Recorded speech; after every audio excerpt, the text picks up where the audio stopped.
noches, compañeras. Mi nombre es Miguel Ángel Hernández Briceño, asesor virtual para la maestría en educación con enfoque en línea de la Universidad Virtual del Estado de Guanajuato, de la UVEG. Y bueno, el día de hoy nos reunimos pues para hablar de la obra de un filósofo alemán que también incide mucho en la educación, o me gustaría que incidiera mucho en la educación. Me parece que sus comentarios son pertinentes para el momento actual que estamos viviendo. Y bueno, esta charla se ofrece precisamente en conmemoración del Día Internacional de la Filosofía, correspondiente al año 2021. Y bueno, pues que sea un momento, como siempre, para recordar a este tipo de pensadores y su impacto en la educación y en la cultura contemporánea. La obra de Theodor Wiesengrund Adorno, un filósofo alemán del siglo XX, que, como les comento, habló de muchas cosas y estuvo interesado en muchos temas, en la música, en la filosofía, en la literatura, en el arte en general, vaya, todas las formas de la expresión de la cultura humana. Y es un autor además interesante por las circunstancias que le tocaron vivir y la respuesta que él da a estas circunstancias que le tocaron vivir. Entonces, bueno, nuevamente vamos a hablar hoy, el día de hoy, de Theodor Wiesengrund Adorno y la educación. Muy bien. Entonces, Theodor Wiesengrund Adorno, ¿sí? Theodor Adorno, es un filósofo de la ciudad de Frankfurt am Main. Nace en 1903, ¿ok? Adorno es una persona que tiene desde sus orígenes, pues una formación, digámoslo así, de élite, tiene una cultura, digámoslo así, rica en referentes. Adorno, pues, recibe muy buena educación y es un joven destacado. Desde los 15 años, Adorno fue un lector asiduo de la obra de Immanuel Kant, leyó la Crítica de la Razón Pura a esa edad, y bueno, pues se comentan sus biógrafos, que en realidad era un joven bastante despierto y bastante interesante, tenía varios intereses, no solamente los culturales y los de gabinete o los de escritorio, sino también, por ejemplo, el alpinismo y otro tipo de prácticas deportivas también eran de su interés. Entonces, bueno, pues era un espíritu polifacético este Adorno. Finalmente, cuando comienza su crecimiento, pues decide que quiere estudiar, por una parte, música, y obtiene un doctorado en música, joven, muy joven, antes de los 30 años parece ser, y a los 28 años obtiene también su habilitación doctoral en el área de filosofía. Entonces, pues como les comento, es un tipo de gran capacidad intelectual, de mucho conocimiento, ¿sí? Un conocedor profundo, digámoslo así, de la cultura clásica alemana, o sea, de los últimos 2 siglos más o menos, o sea, desde la obra de Kant del 1700 y fracción en adelante. Pues este hombre era precisamente un conocedor de esa cultura, ¿no? Y en general de la cultura del mundo contemporáneo, ¿no? Aunque tenía una perspectiva un poco, podríamos decirla, conservadora en ese aspecto, ya que, por ejemplo, él veía con malos ojos, veía muchos de los contenidos de la industria pop o la música popular que Adorno conoció en su tiempo, pues fue el jazz, y Adorno era un crítico bastante severo del jazz. Para él no era una forma de expresión artística, pues, que tuviera valía, ¿sí? Era más bien una expresión así decadentista, digámoslo así, en respecto a la música. Como les comento, recuerden que Adorno era un tipo que se formó musicalmente, entonces, pues, cuando hacía críticas sobre literatura, pues es difícil, su perspectiva es, pues, como les digo, conservadora. Pero bueno, todo esto tiene puntos de vista positivos, vaya. ¿Por qué? Porque la obra de Adorno, entonces, pues va a girar precisamente sobre este mismo aspecto que les comento, ¿no? La cultura clásica alemana y en general la cultura clásica europea, desde el siglo XVIII, del siglo XIX en Europa, su música, su literatura, sus artes visuales, etcétera. Y todo esto es muy representativo para Adorno, por varios aspectos, y lo va a hacer más con respecto a su vida. Bueno, ahora, es importante también señalar que la obra de Adorno, ¿sí? Va teniendo, digámoslo así, una serie de evoluciones una trayectoria evolutiva, va cambiando de momentos en diferentes etapas de su vida. Vamos a hablar un poquito de eso primero y después hablamos un poco ya de la cuestión de Adorno y la educación. Bueno, entonces, más o menos cuando es un joven, como les comento, me parece que es para el año de 1928, ¿sí? Adorno presenta su habilitación doctoral a la que le van a denominar La actualidad de la filosofía. ¿Sí? Un libro que muy interesante, yo lo he tenido la oportunidad de revisar en alguna ocasión, en algunas ocasiones, y bueno, es muy interesante la perspectiva que tiene de Adorno del proceso de la filosofía, del momento que vive la filosofía a principios del siglo XX. Y hace entonces él un diagnóstico, haciendo además una descripción, digámoslo así, de las corrientes o de los pensadores filosóficos que tienen más impacto en la cultura en esos momentos, ¿sí? Y entonces, digamos que hace una descripción y una especie de mapa, una especie de clasificación de cuáles son estas corrientes y estos pensadores que están teniendo así mucho, mucho impacto. Él menciona que serían tres grupos básicamente: la fenomenología de Husserl, el positivismo lógico, sobre todo en la obra de Ludwig Wittgenstein, ¿sí? Y el existencialismo o la filosofía o la ontología fundamental con Martin Heidegger. Diría que esos son así algunos de los frentes más notorios y más importantes que se están presentando en las primeras 2 décadas del siglo XX. Bueno, vivimos una época más o menos parecida, nosotros estamos ya en la década de los años 20 del siglo XXI, pues hace 100 años Adorno ya escribía y Adorno ya presentaba su habilitación doctoral, La actualidad de la filosofía. Y esta habilitación doctoral pues lo hizo acercarse a un grupo de pensadores que ya existían o que tenían un proyecto que ya estaba en funcionamiento, ¿sí? Que era precisamente la Escuela de Frankfurt, lo que se va a conocer como la Escuela de Frankfurt.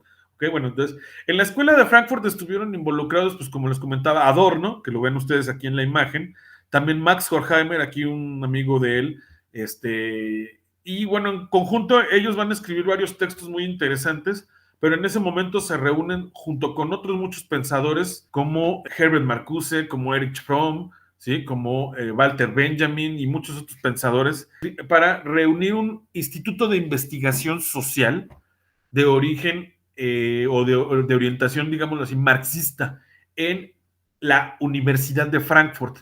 Y a este anexo de la Escuela de Sociología, este instituto de investigaciones, se le va a terminar conociendo posteriormente, ya durante el siglo XX, ¿sí? Como la Escuela de Frankfurt.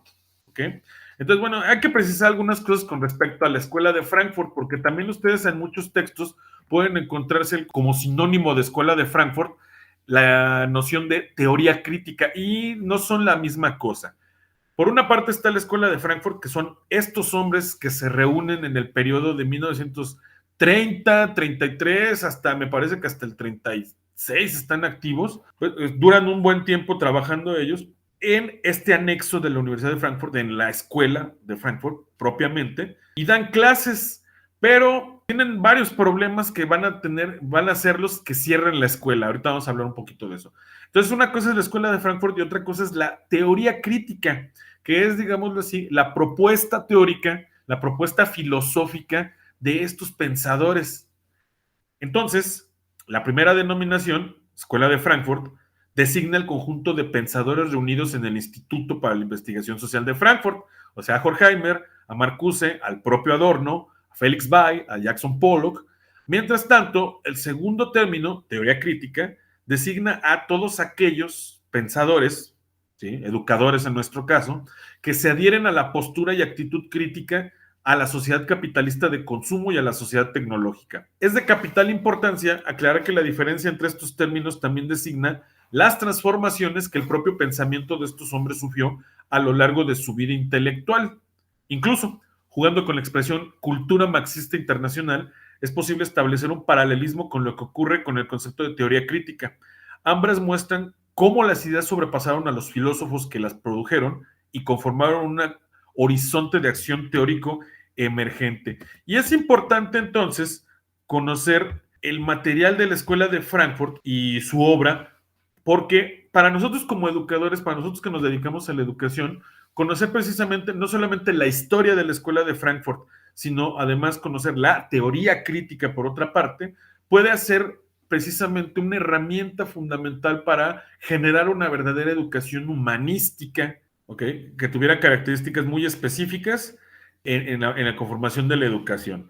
Tenemos que la obra de Adorno va a tener entonces tres etapas, ¿sí? Al margen ya de esto, o sea, ya estando dentro de la escuela de Frankfurt, ya habiéndose contactado con Max Horkheimer y trabajando precisamente como un autor o como un profesor más de la escuela, escribiendo para la revista de la escuela, de la escuela de Frankfurt, vaya, temas y tópicos, pues uno de los temas que más les va a llamar la atención va a ser precisamente, ¿sí?, el carácter de la educación en Alemania, precisamente en la época del ascenso al poder del nacionalsocialismo. Eso ya los va a poner en los reflectores, ¿sí?, del Partido Nacional Socialista, por una parte, y bueno, pues estos tipos, además, Max Horkheimer y Theodor Adorno, pues eran judíos. Entonces piensen ustedes que estamos hablando ya de la década de los años 30 en Alemania, ¿sí?, donde el nacionalsocialismo llega al gobierno, donde imponen leyes como las de Nuremberg, que tienen un gran contenido de segregación racial, tanto económica como políticamente, en contra de los judíos, y también en contra de lo que esté ligado con la teoría marxista de la revolución y las teorías comunistas. Entonces, pues estos tipos son sociólogos, son filósofos, son artistas, que además son de origen judío y que además tienen una escuela donde hacen investigación crítica del gobierno y además desde una perspectiva marxista. Pues prácticamente eran un objetivo para el gobierno nacional socialista y tuvieron que irse.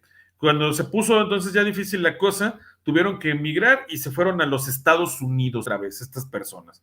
Y ya estando en los Estados Unidos, pues se dedicaron otra vez a lo mismo. Abrieron una escuela en Nueva York, intentaron hacer lo mismo que hacían en Europa, no lo logran hacer de la manera que ellos lo esperaban, digamos que no se adaptan a la cultura norteamericana, y finalmente terminan regresando a Alemania después de que se acabe la Segunda Guerra Mundial, a reconstruir la cultura europea y la cultura alemana. Y por eso es importante precisamente lo que les comentaba desde el principio de que Adorno, sobre todo en esta última etapa, ya habiendo regresado a Alemania después de la Segunda Guerra Mundial, consagra todos sus esfuerzos no solamente a la teoría filosófica, sino a la docencia, porque él está convencido de que una de las formas de volver a evitar que se presenten este tipo de fenómenos como el del ascenso del fascismo en la cultura europea es mediante la educación. Entonces vamos a ver cómo lo planteaba Adorno y vamos a ver primero cómo iba evolucionando su pensamiento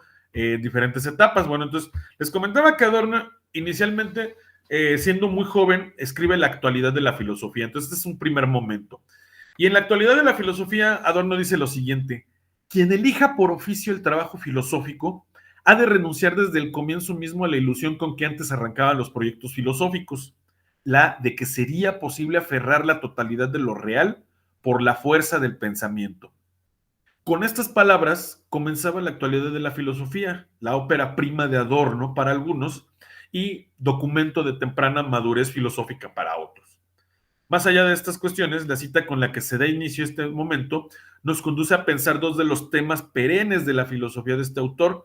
El primero, la propia filosofía, su estatuto, su dinámica y rendimiento con respecto al entramado de acontecimientos de su entorno histórico. Entonces, ¿qué quiere decir esto? Pues que en la primera etapa Adorno está más preocupado por el problema de qué es la filosofía y qué papel juega la filosofía en la cultura contemporánea. Básicamente esa es la noción que se va a plantear Adorno en estas épocas. Y va a ser una cuestión que va a seguir su filosofía, va a seguir su pensamiento durante el resto de su vida. O sea, este tema nunca lo va a dejar de abordar, pero sí es el tema con el que se da a conocer y como les comentaba, pues es un tema donde es una investigación, un análisis de su tiempo, empieza a decir, bueno, ¿quiénes son los filósofos que viven ahora? ¿Qué proponen? ¿Por qué son interesantes sus ideas? ¿Por qué sus ideas no serían viables desde un punto de vista filosófico? Todo esto lo hace Adorno en esta primera etapa de su pensamiento. En una segunda etapa de su pensamiento, Adorno va a ir a otra dirección.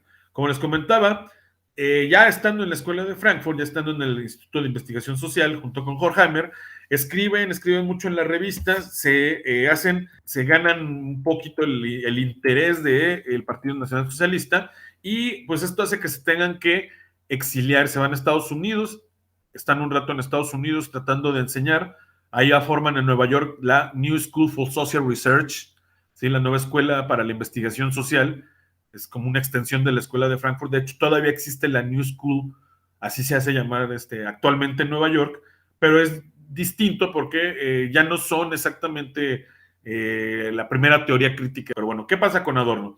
Después de la experiencia totalizadora de la Alemania nazi y de la Segunda Guerra Mundial, la posición de Adorno se modificaría con respecto a lo expuesto anteriormente.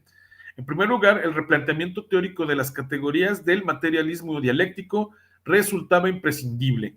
La esperanza de una revolución proletaria era impensable frente al terror estalinista por una parte, mientras que por otra parte, su experiencia de exilio en Norteamérica les había puesto al tanto de la enajenación mediática que producen las sociedades aletargadas y conformistas del capitalismo. En medio de tal balance, el proceso del pensamiento identificador se mostraba inalterable por doquier, aun cuando se presentara enmascarado de mil distintas formas.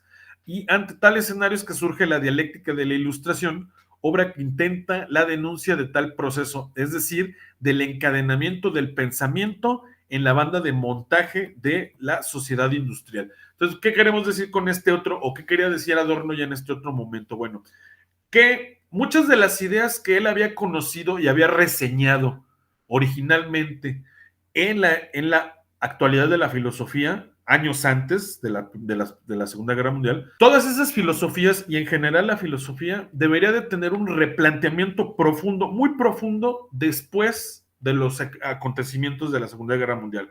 El ejemplo era por ejemplo. Si en la actualidad de la filosofía Adorno decía que el materialismo, o sea, la obra de Marx, tenía vigencia todavía para 1928 en Europa, él ahora tiene dudas, hablando ya de 1945, 46, 47, que es cuando escribe este texto que se llama Dialéctica de la Ilustración, cuando lo presenta al público junto con su compañero Max Horkheimer, ¿sí?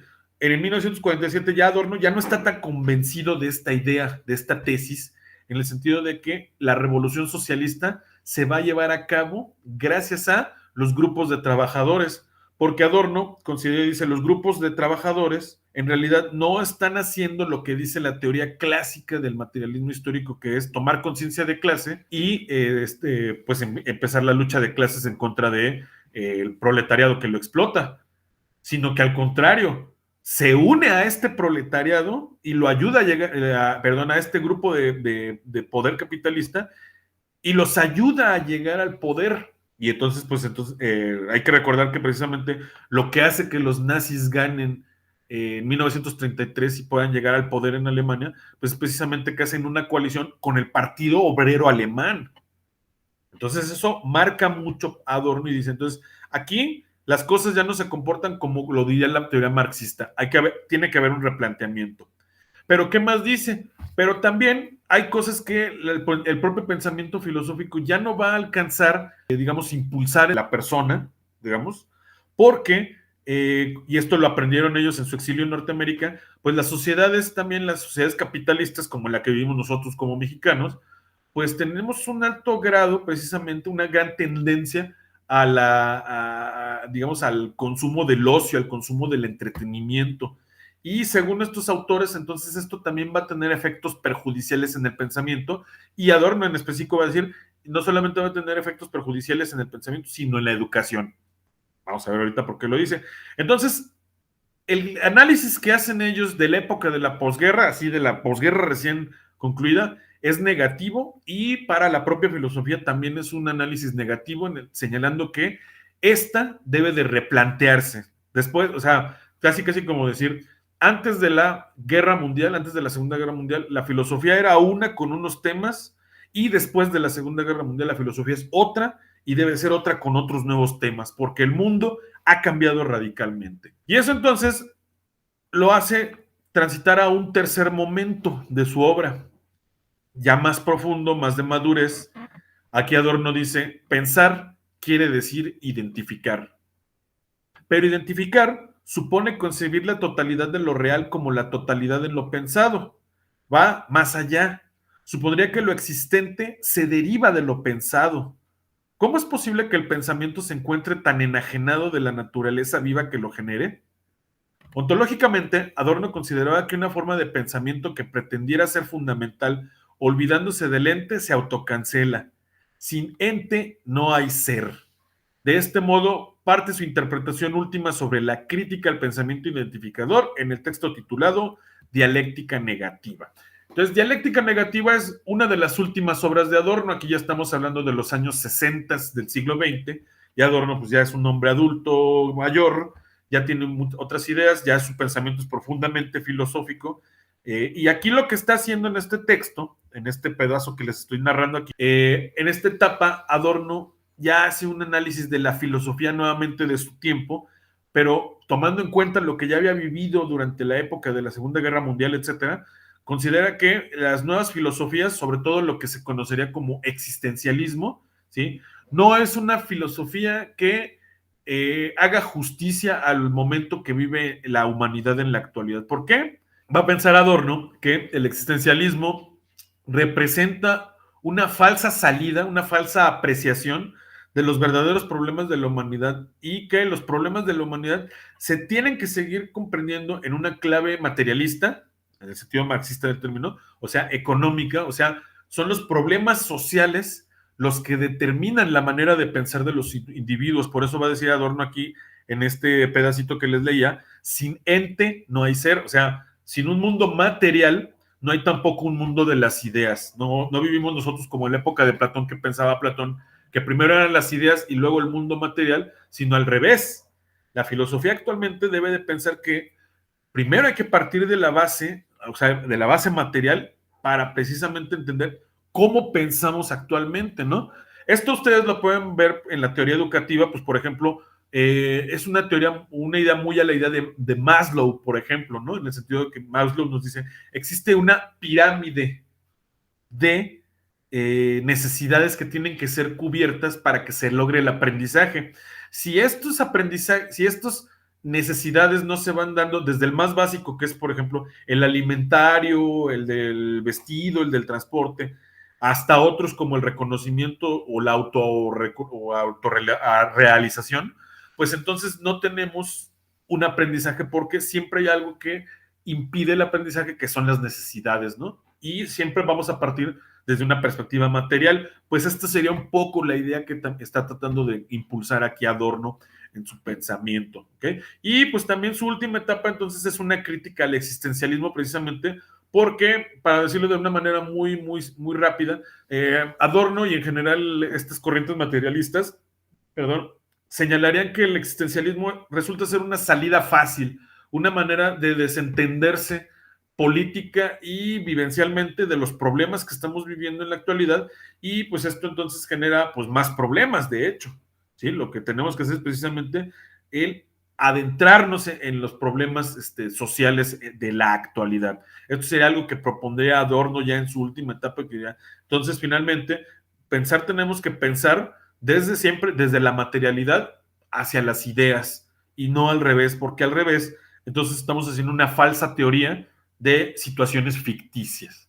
Sería un poco la idea que propondría entonces Adorno.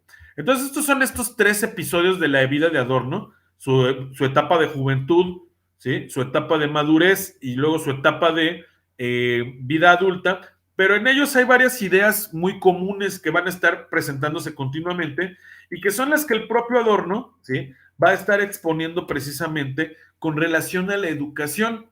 Para la década de los años 60, antes de su fallecimiento, un par de años antes de su fallecimiento, ¿sí? Adorno es entrevistado en Alemania, y a partir de esa entrevista surge un texto, y ese texto se conoce como Educación para la Emancipación.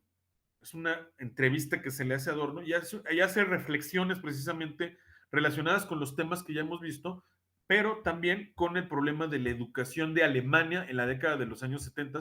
Pero me parece que es muy importante porque muchos de esos problemas que planteaba Adorno para esos tiempos todavía son válidos para lo que estamos viendo nosotros en la actualidad.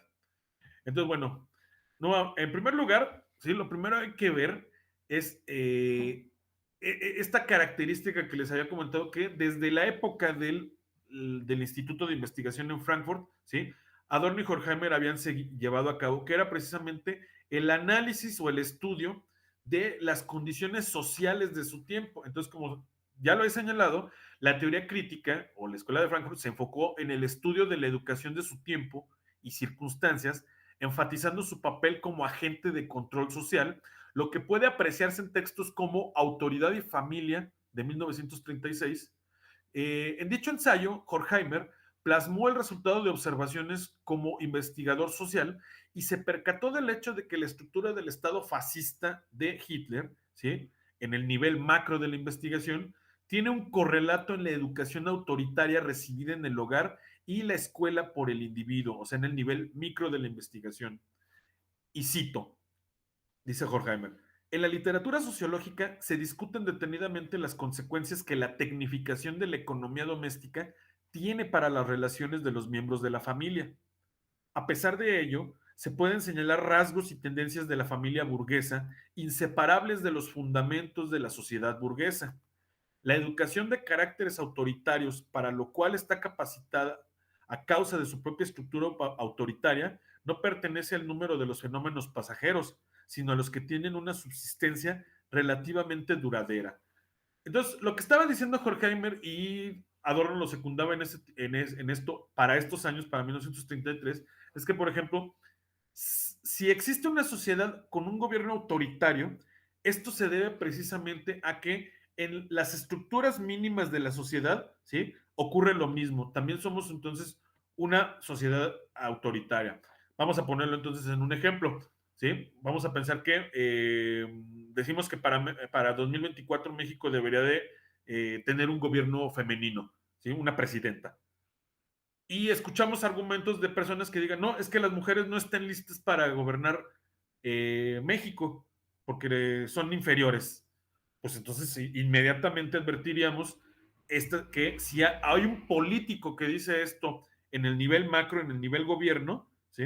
Pues quiere decir que también es un reflejo de la situación social y doméstica, donde entonces también a la mujer se le limita, ¿sí? Para alcanzar espacios, ¿sí? Populares y espacios de trabajo que regularmente se reservan para hombres, ¿no? Entonces, si hay machismo en la familia, en la estructura de la familia, va a haber un machismo en la estructura del Estado. Y de manera análoga, pues esto es lo que dirían los autores de la Escuela de Frankfurt, ¿sí? Si hay fascismo o autoritarismo desde el seno de la familia, entonces también hay autoritarismo en el seno del Estado, ¿sí? ¿Por qué? Porque estas actitudes, y es lo que dirían otra vez estos autores, no vienen de arriba hacia abajo, sino que parten de abajo hacia arriba. Por eso es lo que decía hace rato, ¿no? Lo que les comentaba que decía Adorno en su última etapa. Sin ente no hay ser, o sea, sin fenómeno social no llega este fenómeno a convertirse inclusive en una, por ejemplo, en una ley, ¿sí? Entonces, muchos de los fenómenos, inclusive de poder y de control que vive la sociedad contemporánea, se dan precisamente porque la propia sociedad, ¿sí? No se activa, permite que ocurran este tipo de prácticas de ejercicios de dominio de poder. Esta sería la tesis que plantean estos autores en este momento. ¿Ok? Entonces, como les comentaba, pues parte de la última etapa de la escuela de Frankfurt, ¿sí? Esto anterior, los estudios sobre autoridad y familia, antes de que se fueran a Estados Unidos. Como les comentaba, los pensadores de este grupo se mudaron al continente americano y luego regresaron a Alemania al finalizar la guerra. Allí, Adorno, el autor del que estamos hablando el día de hoy, desarrolló nuevas investigaciones e ideas en torno al papel de la educación como herramienta para la emancipación del hombre en una serie de charlas y conferencias reunidas bajo el mismo nombre, que es el texto del que estamos hablando, Educación para la Emancipación. Y en ellas, ¿sí? Adorno señala que la educación es la evolución del concepto de ilustración del siglo XVIII, a partir de lo cual Adorno va a establecer el siguiente razonamiento, y cito, va a decir, la exigencia de emancipación parece evidente en una democracia. Para precisar esta cuestión, voy a referirme, ¿sí?, al breve tratado de Kant titulado Beantwortung der Frage, Basisaufklärung, o sea, respuesta a la pregunta, ¿qué es la ilustración? Que es un texto que escribió el autor Immanuel Kant en el siglo XVIII. Allí, Kant define la minoría de edad y con ella también la emancipación, diciendo que esta minoría de edad es autoculpable cuando sus causas no radican en la falta de entendimiento, sino en la falta del valor y de la decisión necesarios para disponer de uno mismo sin la dirección de otro. La ilustración es la salida del hombre de su minoría de edad autoculpable. ¿Ok? Aquí lo tenemos nuevamente. Ilustración significa el abandono del hombre de una minoría de edad cuyo responsable es él mismo. Esta minoría de edad significa la incapacidad para servirse de su entendimiento sin verse guiado por algún otro. Atrévete a pensar por ti mismo, diría Emmanuel Kant en ese texto que se llamaba ¿Qué es la ilustración?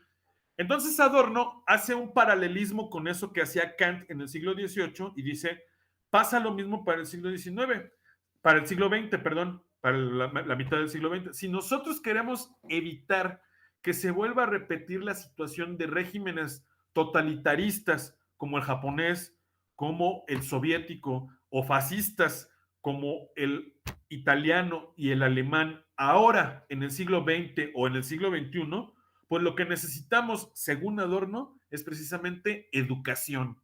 El antídoto en contra del fascismo y en contra del totalitarismo es la educación, el valor de servirse por nuestro propio entendimiento. Esto lo va a recuperar entonces Adorno en estos textos que se llaman Educación para la Emancipación. ¿Y qué más va a decir? Bueno, pues que esa minoría de edad autoculpable es la carencia de educación y lo es más en la sociedad de la información en la que vivimos nosotros. La salida para tal situación entonces es el crecimiento de la vida intelectual mediante la educación. No obstante, Adorno no es optimista y más adelante, en su mismo texto de Educación para la Emancipación, pues va a remachar y va a decir lo siguiente. Desde la perspectiva real de la cuestión pedagógica y centrándonos en ella, lo curioso del problema de la emancipación es que en la bibliografía correspondiente no se encuentra en absoluto esa decidida toma posición que cabría suponer a favor de la emancipación, lo que no deja de ser algo realmente muy alemán.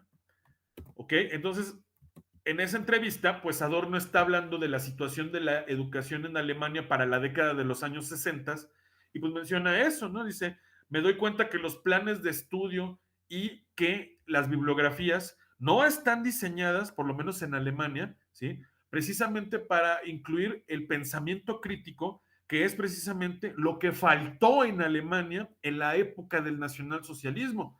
Si la gente hubiera pensado con pensamiento crítico, cuando le hubieran dicho, tienes que exterminar a otro ser humano, pues la gente se hubiera opuesto, pero no lo hacía. ¿Por qué? Porque seguían a la autoridad. Entonces, precisamente, la medicina contra el autoritarismo es la educación, según Adorno. Pero, lamentablemente, eso no se daba en la educación alemana de los años 60. Nosotros podríamos hacernos la misma pregunta en la actualidad, preguntarnos, para México, en la actualidad, en pleno siglo XXI, en el año 21 del siglo XXI, ¿tenemos ese mismo problema? ¿Nuestra educación está pensada para la emancipación o para la obediencia? Bueno, entonces queda claro que para Adorno el problema de la tendencia al autoritarismo en las sociedades democráticas actuales sería conjurado o debería de ser conjurado al colocar el énfasis educativo en la promoción de una educación para la emancipación y no para el servilismo. ¿Sí?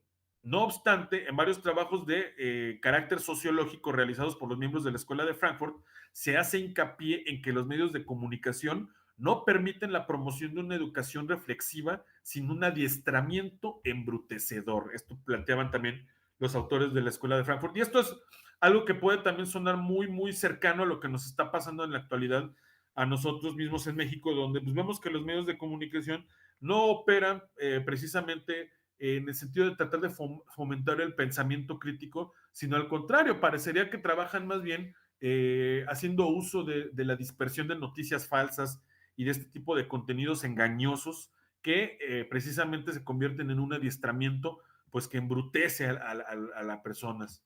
Entonces, nuevamente, aquí habría que recordar lo que dice Kant, según Adorno.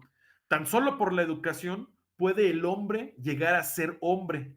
El hombre no es más que lo que la educación hace de él, ¿sí?